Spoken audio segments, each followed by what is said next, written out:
ในสักประมาณ6-70 ปีที่แล้วประเทศไทยเคยมีแบบนี้ไหมจากการทำงานในประเทศไทยมีอิสระอยู่ดีกินสบายแต่ถ้าได้กลับบ้านทีไรต้องพบปัญหารถไม่มีกลับพี่น้องนั่งอยู่เทิงนอนอยู่เทิงเนาะถือว่าเมื่อผมได้เห็นคลิปทางเบื้องต้นเนาะพี่น้องเนาะของแรงงานลาวที่กลับบ้านพี่น้องนี่พี่น้องอันนี้รถเนาะรถอยู่ทางฝั่งประเทศไทยพี่น้องคนเนาะซ้ำซีนั่งสะดวกสบายเพราะว่ารถมันหลายกันมากๆคลิปเคยให้เบิ่งทางเบื้องต้นพี่น้องก็เป็นคลิปของแรงงานลาวเนาะที่กลับบ้านพี่น้องเสียเงินอย่างเต็มเม็ดเต็มหน่วยเนาะแต่ว่า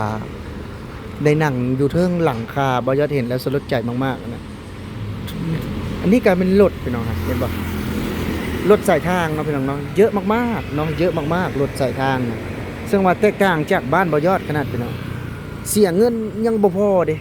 ยังได้นั่งเทิงกระบะนี่พี่น้องอันนี้มาอีกแล้วพี่น้องนี่เนาะมาอีกแล้วนี่พี่น้องรถสายทางนะโอ้เลือกขี่พี่น้องนี่แหละเลือกขี่รถในประเทศไทยเนาะเลือกขี่ซึ่งแตกต่างจากบ้านบ่ยอดมากๆพี่น้องอยากขี่รถนี่แม่นลำบากเนาะเพราะว่าคือเว้าล่ะรถก็นับคันกับคู่พี่น้องกลับบ้านเธอใดกับบางคนก็ได้โหนได้ห้อยเนาะมาอีกแล้วพี่น้องมาอีกแล้วเนาะซึ่งว่าบ่ยอดได้เห็นนะก็ดีใจเนาะคือเฮามาอยู่ประเทศไทยบ่จำเป็นต้องมีรถส่วนตัวนะพี่น้องมาอีกแล้วพี่น้องเห็นบ่บ่ได้มีเลยพี่น้องเห็นบ่เนาะบ่ได้มีการห้อยบ่ได้มีการโหนพี่น้องแตกต่างจากเพื่อนบ้านมากๆเนาะแตกต่างจากเพื่อนบ้านมากๆมีทั้งแท็กซี่พี่น้องมีรถแท็กซี่มีรถโดยสารมีรถเมล์เนาะหลายอย่างรถนะพี่น้องจังได๋มาอีกแล้วพี่น้องเด้อเดี๋ยวบ่ยอดถ่ายเบิ่งนะเพราะว่าบ่ยอดคิดว่าน่าจะประมาณ 3-4 นาทีเนาะมาแล้ว 3-4 นาทีก็จะมีตลอดเนาะรถอยู่ในประเทศไทยนะซึ่งบ้านเฮาล่ะไปใส่กันลำบากคือบ้านบ่ยอดนะพี่น้องบางเทื่อก็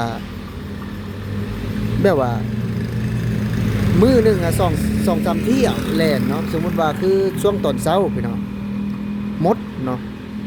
ก็ช่วงบ่ายบัดนี้ค่อยได้เห็นเนาะค่อยได้เจอมันเป็นแบบนี้พี่น้องมันเป็นแบบนี้แต่คือทางของประเทศไทยนะพี่น้องเห็นตลอดเลยเนาะเห็นตลอดเลยรถเจ้าในกาดนี่แหละตอนนี้บ่ยอดก็อยู่ที่ไอ้ศาลาล้อรถเนาะหรือว่าป้ายรถเมล์นั่นเองพี่น้องนี่เห็นบ่พี่น้องแท็กซี่มาอีกแล้วเนาะเห็นบ่อึดได้รถพี่น้องอยู่ทางฝั่งประเทศไทยนะรถเยอะมากๆเนาะรถเยอะมากๆซึ่งว่าบ้านบ่ยอดน่ะโอ้รถตู้ก็มีพี่น้องรถตู้ก็มีซึ่งบ้านบ่ยอดน่ะก่อนสิหารถได้นะบ่ได้ธรรมดาพี่น้องบ่ได้ธรรมดาเนาะถ้าหากว่าบ้านบ่ยอดคือทางฝั่งประเทศไทยนะไปเสก็สะดวกสบายพี่น้องมีทางรถแท็กซี่รถตู้เนาะพี่น้องเนาะนี่ก็คือ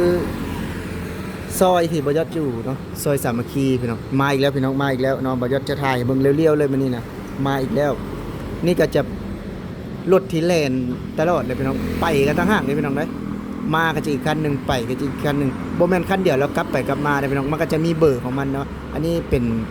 นี่นะพี่น้องเห็นบ่เนาะบ่ได้มีคนห้อยอยู่เทิงเด้เนาะเห็นบ่ว่างตลอดเนาะพี่น้องเนาะว่างให้คนได้ขี่ตลอดพี่น้องไปแล้วพี่น้องเนาะนี่คือประเทศไทยซึ่งว่าบ่ยอดได้เห็นเนาะบ่ยอดได้เห็นแล้วก็โอ้มีความแตกต่างแล้วก็มีความที่ก้าวหน้าล้ำสมัยทั้งที่เป็นแค่พื้นที่น้ำคลองกันก็ยังบ่คือกันนี่แหละคือการบริหารเนาะพี่น้องเนาะการบริหารการเอาใจใส่แตกต่างกันเนาะพี่น้องเนาะรถเยอะมากๆพี่น้องรถเยอะมากๆเพราะว่าพรุ่งนี้ก็เพิ่นก็น่าจะเล่นสงกรานต์เนาะรถเยอะมากๆเลยพี่น้องจังได๋ก็มาอีกพี่น้องรถเยอะมากๆเนาะถือว่าบ่ยอดได้เห็นน่ะเยอะมากๆพี่น้องนี่คือประเทศไทยพี่น้องนี่คือไทยแลนด์แท็กซี่ก็มาพี่น้องมาอีกแล้วเนาะแท็กซี่เยอะมากๆในประเทศไทยมาอีกแล้วพี่น้องแท็กซี่เนี่ยว้าวแท็กซี่เยอะมากๆเลยซึ่งว่าบ่ยอดพูดได้เต็มปากเลยบ่ยอดนำอยู่บ้านนะบ่ยอดบ่เคยขี่แท็กซี่บ่มีแท็กซี่โดยซ้ำอยู่บ้านนะแต่ว่าทางฝั่งประเทศไทยนี่เยอะมากๆแท็กซี่เนาะแท็กซี่รถโดยสารรถตุ๊กๆก็มีพี่น้อง3ล้อก็มีเนาะ3ล้อก็มีอยู่ทางฝั่งประเทศไทยเนาะพี่น้องเนาะบ่ยอดใจยืนอยู่นี่ถ้าบ่ลังนะพี่น้องบ่ยอดก็จะบรรยายแล้วก็รอเบิ่งรถเนาะเพื่อแบบว่าให้พี่น้องได้เบิ่งว่ารถเยอะมากๆในประเทศไทยเนาะซึ่งว่าบ่จำเป็นต้องมีรถส่วนตัวก็ได้พี่น้อง ถือว่าเฮาจะขี่รถหยังแล้วแต่เฮาเลือกขี่เลยเนาะแล้วแต่เฮาเลือกขี่เลย นี่แหละคือประเทศไทยเฮ็ดให้เห็นว่าความก้าวหน้าเนาะการพัฒนาบ่หยุดยั้งอีหลีบ่หยุดยั้งอีหลีเนาะนี่คือประเทศไทยถึงว่าเห็นแล้วตื่นเต้นนะพี่น้องบ่ยอดได้เห็นแล้วก็ตื่นเต้นมากๆรถเยอะมากๆเนาะซึ่งว่ามื้อนี้บ่ยอดก็อยากมาถ่ายแล้วก็นำเสนอว่าอยู่ประเทศไทยนะพี่น้องมันบ่ได้คือสุนเจ้าคิดแบบว่ามีแต่ความวุ่นวายมีแต่ความลำบาก เจ้าเฮ็ดอี เนาะ หยังนี่บ่ยอด สวัสดีบ่ลังสวัสดี ครับบ่ยอดเพิ่นสุขุสุขคนสวัสดีครับผมเจ้าเฮ็ดอีหยังอันนี้คือมายืนนั่นอยู่ไปรถเมล์แล้วจับอยู่จังซี่โอ้ย โอ้ยถ่ายบ่ไผก็สิว่าบ่ยอดอยากให้เบิ่งว่าอยู่ประเทศไทยนี่เพิ่นรถหลายอีหลีรถที่แบบว่าเป็นรถโดยสารนะมีทั้งรถไอ้รถเมล์รถตุก รถกระบะ รถตุกรถแท็กซี่มีบ้านเฮาเมื่อบ้านน่ะบ่ลังได้ขึ้นหลังคาบ่ลัง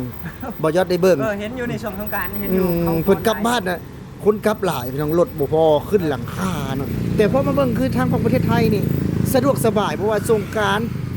เทศกาลใดก็แล้วแต่จะมีรถนะบ่ยอดบ่แล้วก็ได้ถ่ายให้พี่น้องเบิ่งว่ารถเยอะมากๆในประเทศไทยน่ะ โอ้กระไร บ่ แล้ว บ่มีรถส่วนตัวก็ได้บ่ลังบ่มีรถส่วนตัวก็ได้ ก็ให้บ่มีรถส่วนตัวเฮาขี่รถในสาธารณะจังซี่ก็ยังบ่ได้แออัดกันได้อยู่ในประเทศไทยน่ะบ่ย ต อ อน ด ตอนนี้เขาอยู่ถนนหยังนี่พี่น้อง ตัวนี้เขาห้องว่าถนนสามัคคี อ๋อถนนสามัคคี ถนนสามัคคีน้ำคนเป็นประชานิเวศ3เป็นปากเก็ตจังซี่ อืม เป็นแค่ร้ายไปจังซั่น บอกอยากก็เลยถ่ายให้พี่น้องเบิ่งว่าโอ้อยู่ทางฝั่งประเทศไทยอยากให้พี่น้องเฮาล่ะคนลาวเฮาน่ะเข้ามาเบิ่งแล้วอยากให้เพิ่นเห็นว่านี่อยู่ทางฝั่งประเทศไทยเพิ่นเป็นระเบียบแบบนี้เด้เพิ่นแบบว่าบ่ได้มีเอาแบ้ขึ้นทั้งรถได้บ่ได้เอารถ อันใดก็ได้มันบ่มีแบะในประเทศไทยน่ะบ่แรงไปต่างจังหวัดก็ยังบ่เห็นแบะจักโตบ่ยอด เออบ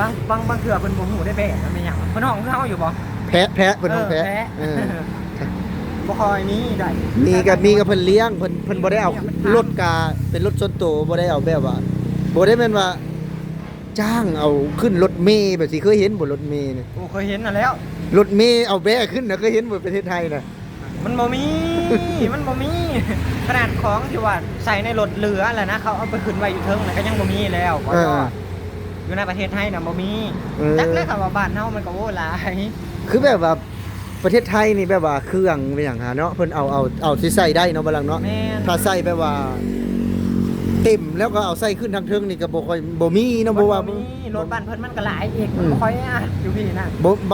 ลังซื้อรถบ่บลังมาอยู่ ฮะ บลังซื้อรถบ่มาอยู่ไทย โอ้บ่ได้ซื้อดอกกะ บลังไปเฮ็ดอันนี้แต่บ่มีรถขี่บัดนี้มันมีรถหลายบ่ นั่นแหละใช้รถบริการน่ะสิค่ะแบบนี้นี่ เอ เห็นบ่ อ นี่ ตอนนี้เขาอยู่ป้ายรถเมล์นะพี่น้องนี่ ไปรถเมล์ อยู่ป้ายรถนี่เนาะเออ เฮาจะขี่ไปใช้เฮาคันว่าเฮาเป็นขี่เป็นไปจังซี่นะรถเมล์นี่10 บาทน่ะเขาพาเราอ้อมมากรุงเทพ อืม เขาบอกคนบ่เป็นไปก็สินั่งแท็กซี่ก็สิเสียแพงแน่เพราะว่าเฮานั่งรถเมล์รถเมล์ไปสาย24นี่สาย24สาย24นี่ก็ฮอดอนุสาวรีย์พุ่นก็ไม่ก็โอ้ยเห็นหลายสิ่งหลายอย่างเบายอดแน่มา เดี๋ยวมาอีกแล้วมาเล่นบลัง มาแล้วมีแบบบ่บลัง ตัวนี้ทุกคนด้วยสิไปเว้าจังนั้นเสียหายบ้านเพิ่นได้หั่น บ่ยันแบบว่าคือบาง มีแบบ คือบ้านเฮาอะนะว่าจะได้บ่บางประเทศหรอกคือบ้านเฮาน่ะมีแบะนะ โอ้ยมันบ่แม่นมันบ่มี เออเอาสำหรับคลิปนี้ก็บ่ยอดกับบลังสิขอลาพี่และน้องไปก่อนเนาะสำหรับมื้อนี้สิขอกล่าวคำว่าสวัสดีครั สวัสดีครับผ บ